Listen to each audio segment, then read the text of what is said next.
Hey there, everybody. This is Ernest Pizzera, and I am the GameDev Grump. And this is a start of a new series called Hunting the Wumpus. And the very first thing that I've made myself grumpy with is that it's a grumpy game dev journey. Um, One of the things that I really dislike in modern medium, often in commercials or on reality shows, they will talk about um, various types of journey, weight loss journey, such and such a journey, and yeah, I get it, but it's a cliche, overused phrase, and it makes me grumpy. Um, as you can tell, I'm a little bit curmudgeonly and more than a little cantankerous and sometimes a little aggressive. Which, if that doesn't work for you, you can feel free to get off my lawn. But if you're interested, maybe you're grumpy too. Maybe that's refreshing for you. I don't know.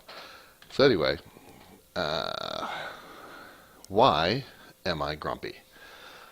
First off, I'm 43 years old, which means actually even today, I blew out my knee last week and it still hurts. I've got a pinched nerve. I've got mortgages to pay. I've got job deadlines. I've got three small children. And I've got the regular hassle of everyday life. I have to mow my lawn. I don't like mowing my lawn. I don't like doing anything. But I also don't like living in places like townhouses. So would that do all the maintenance for you? So I just don't.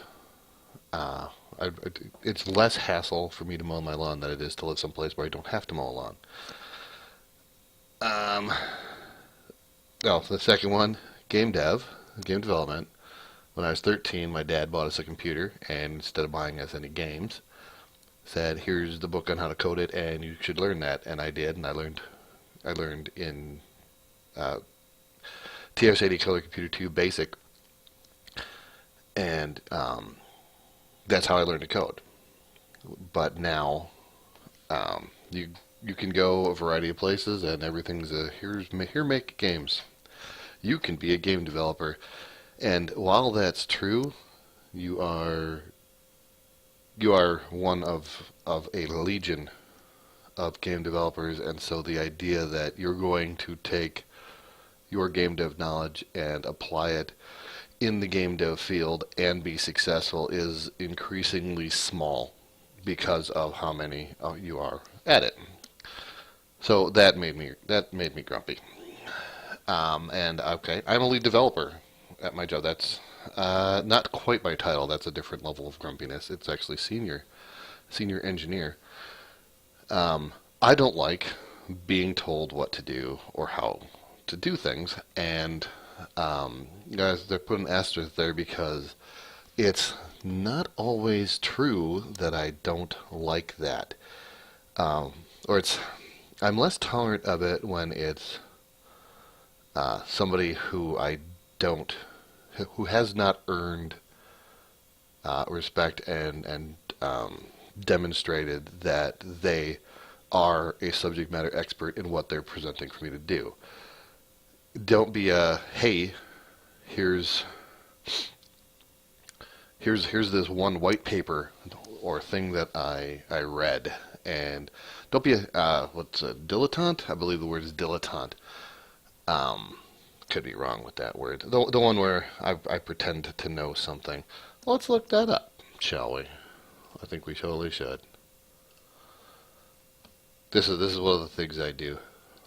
Just by the way, define dilettante.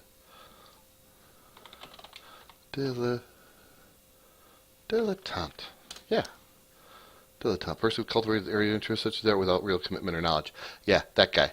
I don't like that guy. And there's a lot of that guy. But a person who has taken the time to learn what they have to learn and has had experience, I will tend to listen to them. And when they go, "Hey, you're doing it wrong," and I go, "Why?" they will tend to explain to me why, and what that's what I can live with. I have a severe problem with pedantic people, and that is a very odd thing for me because I was a pedantic person and still struggle being pedantic. Hey, let's look that one up too. Because Opportunity for learning. Pedantic. Pedantic of or like a pedant. See, that's so helpful. See, I know I just violated the next one. Okay. Pedant, a person who is excessively concerned with minor details and rules with displaying academic learning. So a pedant is generally a person who says things like, well, technically, such and such, or well, actually, so on and so forth. And while there's certainly a time and place for here you need to be in areas of where you need to formally be correct, that's not most of life.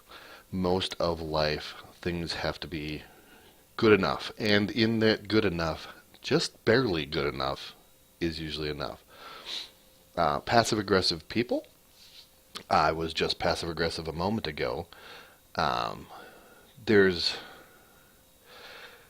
use of passive aggression is really just use of sarcasm, and sarcasm is a wonderful tool. It's a wonderful, I think it's best for a comedy tool, but there are plenty of folks who completely, it just becomes the way that they talk. Every last thing is sarcastic, and when you've overused a way of presenting yourself, it becomes cliche and old very quickly, and it makes me grumpy.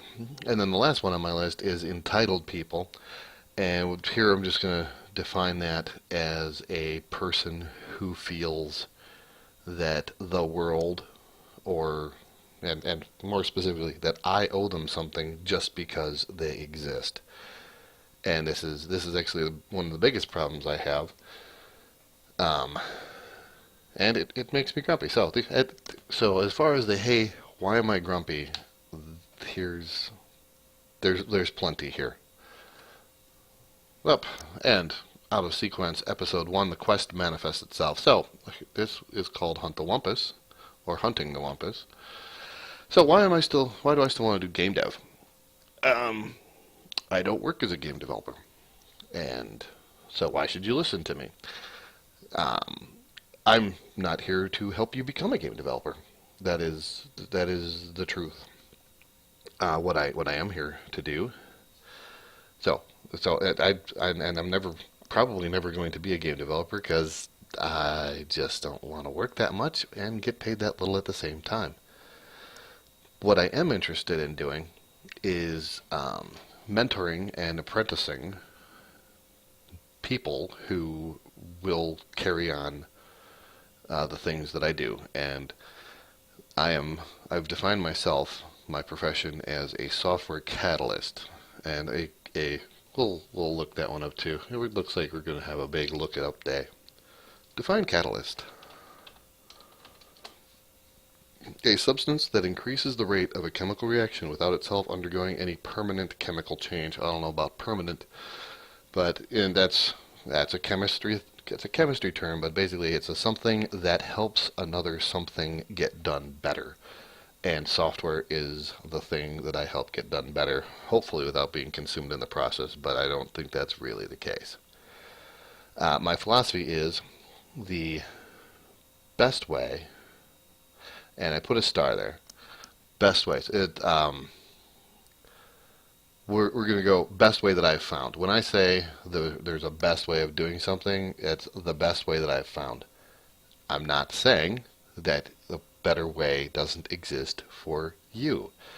It is everybody is different, but please trust that I do have some experience of doing this, because I'm in a spot where I mentor and I bring up junior developers and interns, and I teach them things. And what I've found to be the most effective, or my best way of learning something, is to be in a sandbox environment where failing doesn't matter. There's plenty of folks who struggle with fits of perfectionism, that they have to be awesome, like from the first time that they try something. And actually, one of my children is like this, and one of my coworkers is like this, and they have this they're just so very disappointed and kicking their own butts when they don't get it right. And they do. They try so hard and they just want to be so perfect. And that's actually, I don't find that useful. After a while, sometimes it's kind of annoying. What I prefer is people who can fail gracefully. And so in a sandbox environment, if you're making a little game, it doesn't matter to anybody whether you succeed or fail.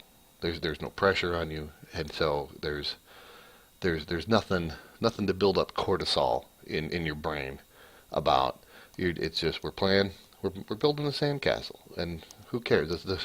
Building a sandcastle is one of the most pointless activities on the planet, but I still do it every time I go to the beach. Why? It's going to get washed away. It is just failure waiting to happen, and it's a perfect thing. It's on a sandbox. That's what you do. You build up piles of sand, and somebody else, or just time, wrecks it. And I've also found that the best way, same asterisk, best way that I've found of presenting material is in a way in which the student does not know that they're learning, doesn't realize I'm learning something. And the way that you do that is by, here is the material, and make it fun, make it interesting, make it easy to consume, and before you know it, you're learning something, or you have learned something, and you don't even really realize that that's what you've learned. It's a great thing to see, and it's just a great way of game development is really great for that. So, what is a Wumpus? You probably actually already know if you're on a Discord server. The Wumpus is the mascot of Discord. Really, it's an old game, text-based, basic, the kind of computer that I started with in 1987. So it's the thing you hunt. It's the object of the game. It is I'm the MacGuffin. It's a MacGuffin. We're going to look up MacGuffin too. It is well, it's not entirely true. MacGuffin, an object or device in a movie or book that serves merely as a trigger for the plot. Actually, that's rather appropriate. So the Wumpus is the MacGuffin in a game where you're hunting the Wumpus, because the whole point is I want to hunt it.